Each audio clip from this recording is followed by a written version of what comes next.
Hey guys, I'm going to tell you some tricks and steps to follow to top in an examination.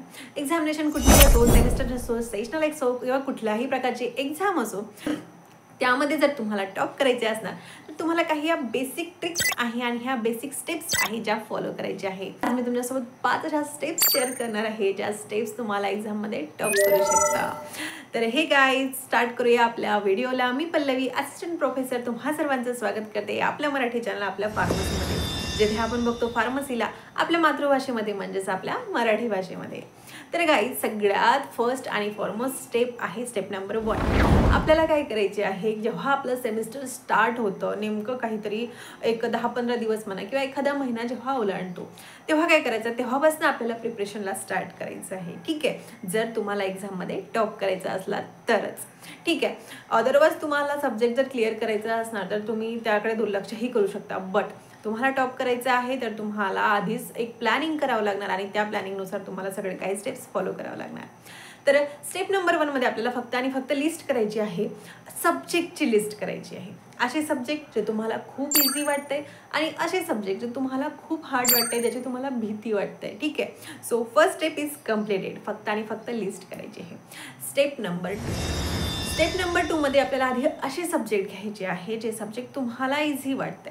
Like theoretical subject ह्या सगळ्यांना easy वाटतं. Like pharmaceutics म्हणा किंवा engineering म्हणा, यामध्ये सुद्धा भरपूर असं इझी पॉईंट्स असतात आपल्याला. ठीक आहे, एखादा फ्लो चार्ट करायचा आणि त्याला फक्त एक्सप्लेन करायचं आहे. इंजिनिअरिंगमध्ये तेवढंच असतं आणि फार्मास्युटिक्समध्ये सुद्धा आपल्याला थिअरीच असतं, फक्त पॉईंट्सच मेन्शन करायचे असते. सो म्हणजे मला तरी हे सब्जेक्ट इझी वाटतात. सो म्हणून मी सांगितलं तुमचं इझी वेगळं असणार काहीतरी. ठीक आहे, कुठलाही सब्जेक्ट असतो, इझी सब्जेक्ट आपल्याला घ्यायचा आहे. त्याची लिस्ट केली आहे आपण, कुठले कुठले इझी सब्जेक्ट आहे. इझी सब्जेक्ट घेतल्यानंतर त्याला प्रत्येक सब्जेक्टचा आपल्याला जो काही युनिट आहे, युनिट नुसार आपल्याला एक नोट्स प्रिपेअर करायची आहे. तुम्ही म्हणाल आता नोट्स कशा प्रकारे प्रिपेअर करायची आहे, त्याच्यामध्ये आपल्याला वर्ड टू वर्ड लिहायचं आहे का, किंवा प्रत्येक पॉईंट्स मेन्शन करायचे आहे का, किंवा जी काही थिअरी तुम्ही एक्झाममध्ये लिहितो ते लिहायचे आहे का, तर आन्सर आहे नाही. फक्त काय करायचं आहे, युनिट नंबर 1 घेतलं. युनिट नंबर 1 मधले कुठले कुठले मेन पॉईंट्स आहे, कुठले कुठले मेन टॉपिक्स आहे ज्यावरती आपण म्हणजे क्वेश्चन येणार म्हणजे येणार हे आपल्याला माहिती आहे. किंवा तुम्हाला जर माहिती आहे, तुम्ही रेग्युलर जर लेक्चर अटेंड करत असणार तर आपल्याला आपले प्रोफेसर पण सांगत असतात की हा एक टॉपिक खूप इम्पॉर्टंट आहे, वारंवार विचारला जातो, किंवा तुम्हालाही वाटतं की नाही इंटरेस्टिंग आहे. सो अशा टॉपिक्सला घ्यायचं आहे आणि त्या टॉपिक्सवरती नोट्स प्रिपेअर करायच्या. नोट्स इन द सेन्स तुम्हाला रायटिंग नाही करायचं आहे, फक्त आणि फक्त त्यामधले पॉईंट्स घ्यायचे. कारण सब्जेक्ट थिअरॉटिकल आहे, एकदा सब्जेक्ट तुम्हाला कळलं की तुम्ही सगळं इझिली लिहू शकता. ठीक आहे, सो तेवढं तुम्हाला गट स्वतःमध्ये प्रिपेअर करायचे आहे. So points wise notes prepare करायची आहे. एक पेज घ्यायचं, त्यावरती तुमचा हेडिंग टाकायचा आणि पॉईंट्स त्याच्यामध्ये मेन्शन करायचे आहे. ठीक आहे, बस एवढंच, बाकी काहीच नाही.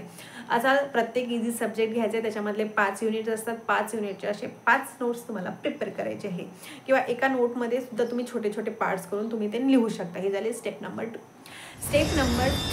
स्टेप नंबर 3 मध्ये आपल्याला काय करायचं आहे की असे सब्जेक्ट जे तुम्हाला हार्ड वाटते त्या सब्जेक्टची लिस्ट आता आपल्याला घ्यायची आहे.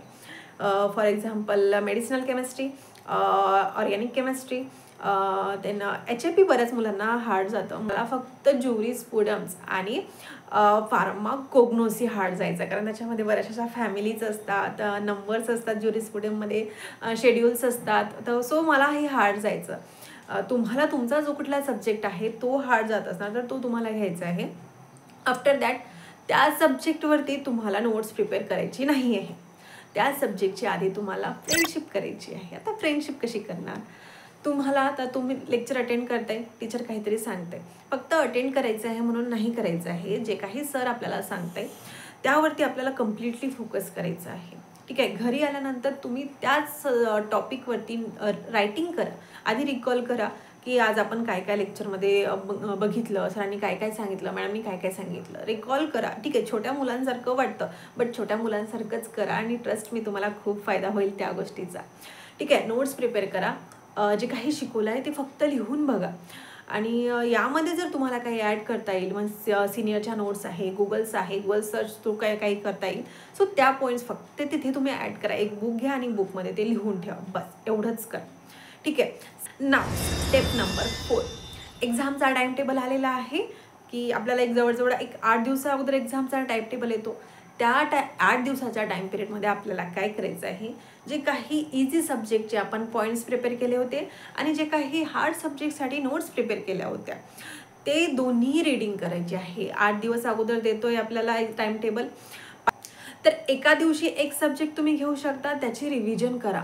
ठीक आहे. प्लस तुमच्याकडे ज्या काही नोट्स अवेलेबल असणार लाईक सिनियरच्या किंवा नोट्स गुगलवरच्या किंवा कुठेसुद्धा तुम्हाला नोट्स भरपूर अशा अवेलेबल्स केल्या आहे, तो तुम्ही ते पण यूज करू शकता. मी सुद्धा तुम्हाला भरपूर अशा नोट्स अवेलेबल केल्या आहे आणि पुढे पण करत राहणारच आहे. सो तुम्ही त्यासुद्धा घेऊ शकता. त्याची तुम्हाला एक रिव्हिजन करायची आहे. ठीक आहे. त्याला नोट्स प्रिपेअर करत बसायचं नाही आहे, फक्त आपल्याला त्याचे जो काही ओरिजिनल नोट्स आहे आणि तुम्ही प्रिपेअर केलेल्या नोट्स आहे त्या दोघांची रिव्हिजन करायची आहे. एका दिवशी एकच सब्जेक्ट, एका दिवशी भरपूर सब्जेक्ट वाचत बसायचं नाही, एका दिवशी एकाच सब्जेक्टची रिव्हिजन करायची. ही झाली step number 4. Now step number 5, the day before examination. आपण स्टडीला बसतो, सगळे मुलं स्टडीला बसतात. काय करायचं आहे, त्याच नोट्स घ्यायचे आहे, तेच पॉईंट्स रीड करायचे आहे जे आपण एवढ्या टाईम पिरियडमध्ये प्रिपेअर केलं आहे, ज्यावरती आपण रीडिंग केले आहे. कारण वारंवार रीडिंग करतोय, सो वारंवार आपल्याला ते पॉईंट्स लक्षात राहतात आहे, कुठे काय लिहायचं आहे ते आपल्याला माइंडमध्ये फिक्स झाले आहे. सो त्याच फक्त नोट्स घ्या आणि त्याच नोट्सवरती तुमचं रीडिंग करा. Again the day at which your examination, ह्या सकाळी मॉर्निंगला उठलो आहे आपण, तर आपल्याला फक्त आणि फक्त त्याच नोट्स घ्यायचे आहे ज्या नोट्स आपण रात्रीला वाचल्या आहे, त्याच नोट्सची फक्त रीडिंग करायची आहे. की नाहीतर असं होतं की हा पॉईंट सुटला, मी त्या पॉईंटची रिव्हिजन करू का, मग गुगलवरती काहीतरी सर्च करू का, गुगलवरती सर्च केल्यानंतर मला लिहिता येईल का पॉईंट्स. यामुळे काय होतं की जे आपण आठवतोय, जे काही आपण नोट्स प्रिपेअर केला ते पण आठवत नाही आणि जे काही नवीन वाचलं ते पण आठवत नाही. ठीक आहे. थेरॉटिकल सब्जेक्टच्या वेळेस तुम्ही हे सगळं करू शकता, कारण थिअरी फार अशी हार्ड जात नाही.